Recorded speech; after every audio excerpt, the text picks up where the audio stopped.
So essentially, the homeowners in America, and especially the commercial property developers, acted very much like Brazil and Latin America acted in the late 1970s. They simply added the interest onto the debt by borrowing the interest and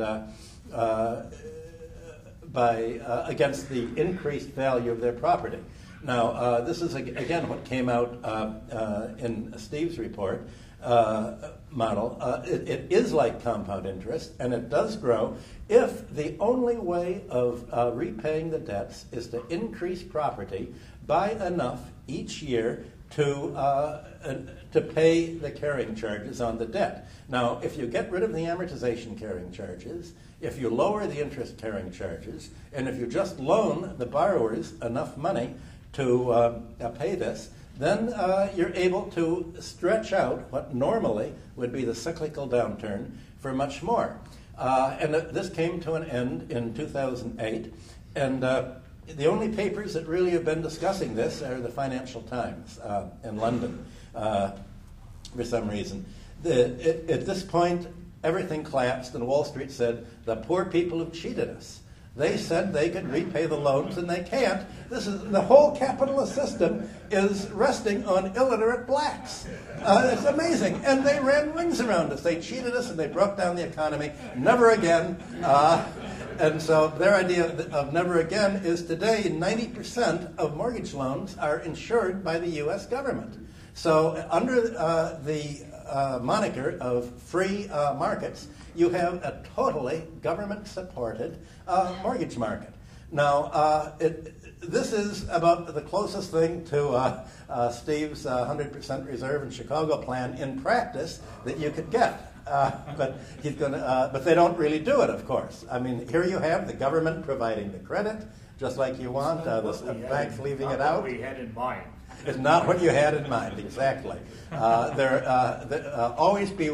I am in support of what Steve is advocating, and as I say later, there's an election in Latvia today where we actually have a chance of doing that. But whenever the government's involved, you have to be very suspicious. I've got to warn you somewhere about that. So. The problem is that we're in the asset stripping phase of the economy today. It depletes the economy, and I've talked before here about debt pollution being very much like environmental pollution. We're seeing the end of that whole cycle that we're criticizing, and basically there have been two cycles since World War II, and we're entering the third now. The first cycle was from 1945 to 1980. During all those years, interest rates came down, interest rates rose steadily from about 2% in 1945 up to 20% in 1980. That was the highest since Mesopotamian times. Now, when you have rising interest rates, that means that you have a 35-year decline in the bond market. The bond market went down steadily because when you have the interest rates go up, the capitalization rate goes down. You also had high marginal income tax rates. You had high wages, and you had the highest period of growth in the United States history. You had basically the post-war recovery.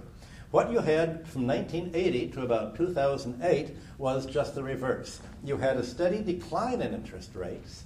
That meant you had a constant boom in the bond market, a constant boom in the stock market.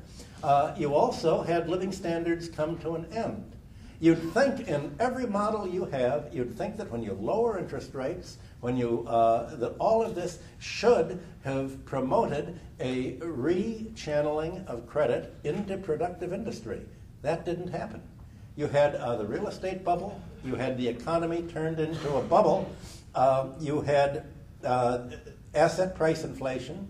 You had, under Clinton, a series of budget surpluses that meant if the economy were not to have a financial breakdown from a lack of the means of payment, from a lack of credit, then you had to have the commercial banks providing the purchasing power and the credit that the government was no longer providing.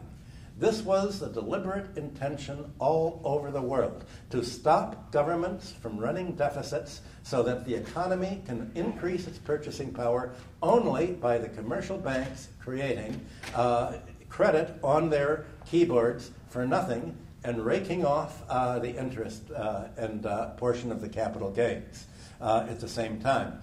In Europe, the European Central Bank led the Maastricht reform, saying it is illegal for governments in Europe to monetize their debt. And this is why you have the crisis in Greece. It's why you have the crisis spreading over Europe.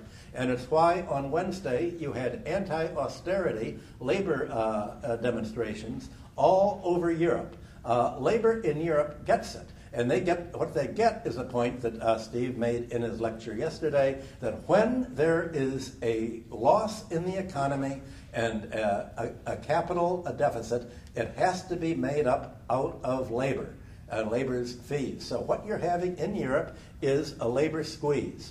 In Latvia, I was told that the central bank had squeezed the economy so much that that public sector wages had fallen by 30%.